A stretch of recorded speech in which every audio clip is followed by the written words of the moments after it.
में पहुंच जाता है तब इसको सारी बात याद आती है। जब वहां से चला था मनुष्य जीवन पाकर आते हैं तो सभी उसके साथी बधाई देते हैं कि मेहर होगी भगवान की तरह पे, और भगवान ना बोलिए, घनी भक्ति करिए, पीछा छुटवा के आना इनके। तो वहां से हम भी बहुत खुश होते हैं कि परमात्मा इनको और काम मैं नहीं करूं, आपको याद करूंगा, और आप जो मस्तिष्क में लिखा वो तो आप देते ही देते हो। ये तो विधान है भगवान का, और पेट गुजारे के लिए आवश्यक काम करूंगा, बाकी समय में आपको याद करूंगा।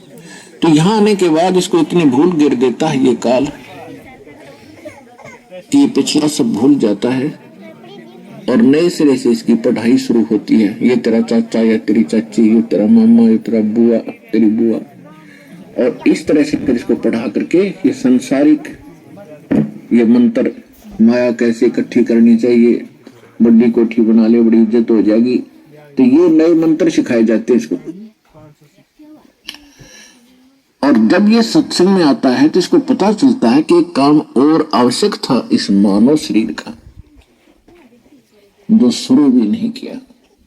तो वहां से परमात्मा के दरबार में जब ये जाता है, इसको सारी बात याद आती है, और फिर ये हाथ जोड़ता है धर्मराज के सामने कि हे महाराज, एक मनुष्य जीवन और दे दो, अब के कति नहीं बोलूंगा।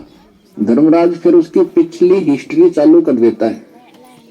असंख्य जन्म हो गए, हमने मानव शरीर प्राप्त किया, नए बकवादों में खोया, और वहां जाकर फिर नए पहले जैसे प्रॉमिस तूने किए थे एक पूरा नहीं किया, उसकी पिछली फिल्म चला देता। देख इस जन्म में मनुष्य जीवन मिला, क्या कह रहा है तू, और क्या कर रहा है जाके नीचे, और आके फिर क्या कह रहा है, एक जन्म और दे दो, फिर दूसरा, फिर तीसरा। 1 मिनट के अंदर उसको हजारों मनुष्य जन्म दिखा देता है कि गधे तू ऐसी बकवास करता है, यहाँ अगर तेरी समझ में आ जाती है, वहां तो सुनता नहीं, भाग यहां से। उसको गधे की योनि में ठोक दिया जाता। तो पुण्यात्मा, ये गौड़ युग से प्रोचम नॉलेज है। अब वो शंका भी समाप्त होगी है, कोई यूं का किसने देखा है, भगवान ने बताया करके ये, और इसमें भी कोई यूं का है कि किसने देखा, देखी जाएगी तो वो तो नालायक आदमी, पत्थर है। इन परमात्मा ने तेरी पुकार सुनी और ठीक ठाक तेरा शरीर बाहर कर दिया, और बात की रीज उस समर्थ की रीज भुलाई, अब कुल कुटुंब से राता, गर्भ के अंदर बचन भरे थे, कहाँ गई वो बात। परमात्मा कितने प्यार से समझाना चाहते, भूल गए उन दिनों को। उस समर्थ की रीझ छुपाई, उस परमात्मा ने तेरे ऊपर रहम किया, खुश हुए, और तेरे को मनुष्य जीवन देकर माँ के गर्भ से संकट से बाहर निकाला। नहीं तो बहुत से बच्चे गर्भ में मर जाते, माँ भी मर जाती साथ में। उसकी मेहर से ही तुम ठीक ठाक गई वो बात। तो पुण्यात्मा उसके ऊपर आई हुई है। तो आपके लिए वो दुख, आपके लिए वो प्रॉब्लम, आप एक दिन में कोई वस्तु परफेक्ट नहीं होती। बच्चा जन्म लेता है, आपको खुशी होती है, धीरे धीरे बड़ा होता है, 15, 16, 20 वर्ष के बाद जाकर वो कुछ अपना धंधा करने योग्य होता है। इसी प्रकार आप बीज बोते हो, मान लीजिए आपने आम का बीज बोया,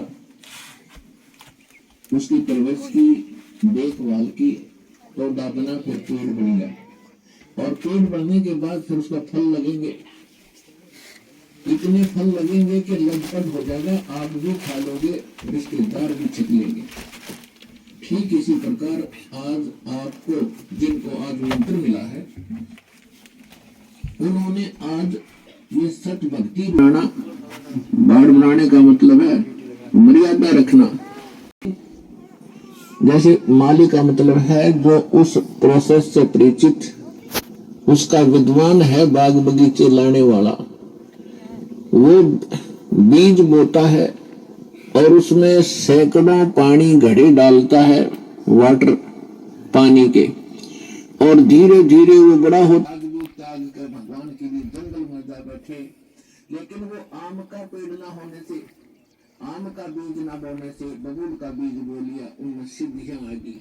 आम उपासना करते रहे, पूर्ण परमात्मा की भक्ति ना करके काल भगवान ब्रह्म या ब्रह्मा विष्णु महेश तक की भक्ति करके उन्होंने बबूल का बीज बोकर बबूल ही प्राप्त किया। उदाहरण के लिए